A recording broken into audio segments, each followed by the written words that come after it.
Shalom, selamat pagi jemaat dikasih Tuhan. Kita berjumpa lagi dalam renungan pagi. Kita akan bersama-sama merenungkan firman. Tetapi sebelumnya kita akan berdoa terlebih dahulu. Bapa di surga, terima kasih. Kami bersyukur pagi ini Tuhan kembali kami datang ke hadirat-Mu. Kami merindukan firman-Mu ya Tuhan. Urapi kami, singkapkan dan nyatakan kebenaran-Mu. Dan biarlah kami juga bisa menangkap, mengerti, dan melakukannya dalam kehidupan sehari-hari. Terima kasih dalam nama Tuhan Yesus. Kami berdoa dan bersyukur. Amin. Jemaat dikasih Tuhan, mari kita akan merenungkan firman Tuhan. Saya ambilkan dari Yakobus 3 ayat yang kelima. Nanti disambung ayat 9 sampai 11. Saya mulai Yakobus 3 ayat yang kelima. Demikian juga lidah, walaupun suatu anggota kecil dari tubuh, namun dapat memegahkan perkara-perkara yang besar. Lihatlah betapapun kecilnya api, ia dapat membakar hutan yang besar. Saya lanjut ayat yang ke-9 sampai 11. Dengan lidah kita memuji Tuhan Bapa kita, dan dengan lidah kita mengutuk manusia yang diciptakan menurut rupa Allah. Dari mulut yang satu keluar berkat dan kutuk. Hal ini saudara-saudaraku tidak boleh demikian terjadi. Adakah sumber memancarkan air tawar dan air pahit dari mata air yang sama? Ya, nanti saudara boleh baca semua. Ya, saya ambilkan poinnya ini supaya kita bisa lebih mudah menangkapnya. Ya, jadi ini bicara tentang lidah.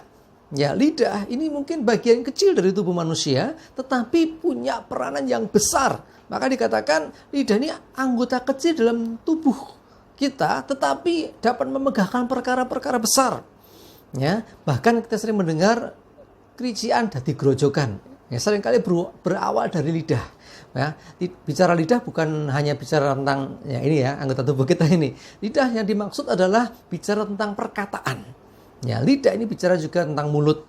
Nah, kalau di Alkitab tulis lidah ini berarti bicara tentang hal itu. Ya, dikatakan lidah ini kecil tetapi dia bisa memegahkan perkara besar. Ya, bahkan digambarkan lidah ini seperti api. Api itu kecil. Saudara tahu korek api itu percikannya cuma cik gitu ya, nggak seberapa. Tapi dengan percikan yang kecil itu bisa hutan yang lebat terbakar, gedung yang besar terbakar, ya, gara-gara api kecil. Ya, tidak butuh api yang besar untuk terjadi sebuah kebakaran yang besar. Yang bermula dari api kecil. Ya, karena itu hati-hatilah dengan lidah kita. Ya, jangan sampai lidah kita ini justru jadi bumerang buat kita. Maksudnya apa? Jangan sampai gara-gara perkataan kita, gara-gara ucapan kita, justru kita mengalami kesulitan, kita mengalami masalah. Ya, jadi mari kita belajar mengendalikan dan menguasai lidah kita. Jadi katakan tadi bahwa dengan lidah kita memuji Tuhan. Ya, kita semua memuji Tuhan. Tetapi seringkali dari mulut yang sama juga keluar kutuk. Maksudnya gimana?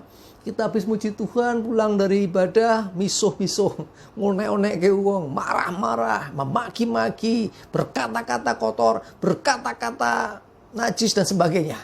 Jadi hal-hal yang demikian tidak boleh terjadi, kata firman Tuhan. Harusnya kita menguduskan lidah kita untuk kemuliaan Tuhan. Tidak bisa dari mulut yang sama, dari mata air yang sama keluar ada air tawar dan air pahit. Artinya seharusnya dari mulut yang sama keluar berkat, keluar pujian, keluar hal-hal yang positif. Jemaat dikasih Tuhan, Roma 10 ayat 10 berkata, karena dengan hati orang percaya dan dibenarkan, dan dengan mulut orang mengaku dan diselamatkan. Betapa pentingnya fungsi lidah atau mulut kita. Karena dengan pengakuan kita diselamatkan. Orang bisa diselamatkan gara-gara apa? Pengakuan iman di hadapan Tuhan. Oh, ya, saudara terima Yesus kan nggak cukup hanya dibatin tok, ya, perlu dinyatakan, ya, berdoa, menyatakan kepada Tuhan, mengundang Yesus. Saudara dikasih Tuhan, dengan mulut perkara kecil jadi besar, perkara besar bisa kecil. Ya, tergantung, ya, termasuk perang. Kalau sudah lihat perang antara negara-negara besar dulu itu bermula dari perkataan, statement dari presiden, misalnya ya perang Teluk, ya saya pernah alami tahun 91 atau berapa itu, ya, statement dari presiden Amerika Serikat, ya, serang Irak, ya, lalu terjadi perang, pertumpahan darah luar biasa, mengerikan sekali. Tetapi dengan mulut yang sama, ketika seorang pemimpin besar mengatakan stop, damai, maka semua bisa berhenti perangnya. Ya, jadi betapa besar peranan atau fungsi lidah. Bukan hanya mengecap makanan, tetapi ini bisa memberikan efek yang lebih dahsyat lagi. Karena dari perkataan lidah inilah perkara-perkara besar bisa terjadi. Ya, Firman Tuhan juga dikatakan di dalam Amsal 18 ayat 21, ya, hidup dan mati dikuasai lidah. Siapa suka menggemakannya akan memakan buahnya. Menggemakan itu berarti kita berkata, akan berbalik ke telinga kita, suara kita. Ya, bergema, tahu ya? Saudara pergi ke ruangan yang kosong, rumah baru dibangun, belum ada furniture-nya, belum ada isiannya, seringkali ada gema. Atau masuk ke gua yang sepi, saudara berkata itu, oi, akan dibalas orang, oi, itu bukan orang lain, suara kita sendiri. Ya, artinya apa? Jadi ketika kita memperkatakan, maka gemanya kembali kepada kita. Jadi ucapan kita itu akan membuat kita menikmati hasilnya. Kalau perkataan kita positif, maka hal positif yang kita terima. Kalau perkataan negatif, hal negatif juga yang akan kita terima. Ya, hati-hati dengan lidah kita, karena dengan perkataan kita banyak hal besar terjadi.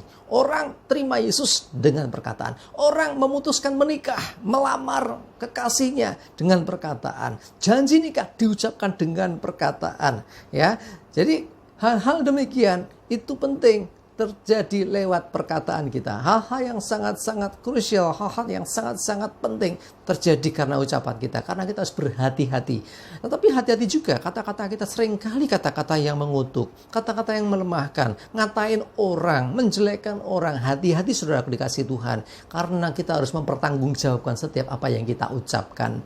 Biarlah perkataan kita membangun. Biarlah perkataan kita menguatkan. Ya, teman kita sedang bermasalah, punya kesulitan, didukung, dimotivasi, ya, diberi nasihat supaya bangkitkan lagi semangatnya. Jangan mengatain orang. Kadang-kadang kita juga tanpa sadar ya mengutuk anak sendiri dengan mengatakan hal-hal yang negatif. Bodoh lah, goblok lah, hati-hati saudara. Yang kita jaga betul ucapan kita. Ya, perkatakan yang positif, ya, supaya hal yang positif itu terjadi juga akhirnya. Tuhan Yesus memberkati kita. Kita berdoa. Terima kasih Tuhan, kami bersyukur, kami belajar untuk kami mengerti betapa pentingnya kami menjaga lidah kami. Sehingga mulut kami, perkataan kami biarlah hal-hal yang positif, hal-hal yang membangun, hal-hal yang memegahkan dan memuliakan nama Tuhan. Supaya kami juga berhati-hati, supaya kami tidak mengutuk orang, supaya kami tidak berkata-kata yang melemahkan, tidak berkata-kata kotor, berkata-kata yang membawa kami ke dalam dosa. Biarlah Tuhan menolong kami, sehingga lidah bibir kami Tuhan penuh dengan hikmat. Setiap apa yang kami ucapkan, itu membawa kebaikan. Terima kasih ya Tuhan, kami bersyukur. Kami serahkan seluruh hidup kami dalam bimbingan penyertaan-Mu. Jauhkan mara bahaya, corona, dan segala penyakit yang lainnya. Biarlah perlindungan Tuhan nyata atas hidup kami. Bahkan Tuhan, apa yang kami kerjakan Tuhan berkati. Kami berhasil, kami penuh dengan terobosan dan kemenangan. Dan biarlah nama Tuhan dipermuliakan. Terima kasih Bapa, dalam nama Tuhan Yesus kami bersyukur dan berdoa. Amin. Jemaat dikasih Tuhan, jaga perkataan kita. Perkatakan yang positif, semangat, maju terus, dan Tuhan memberkati. Amin.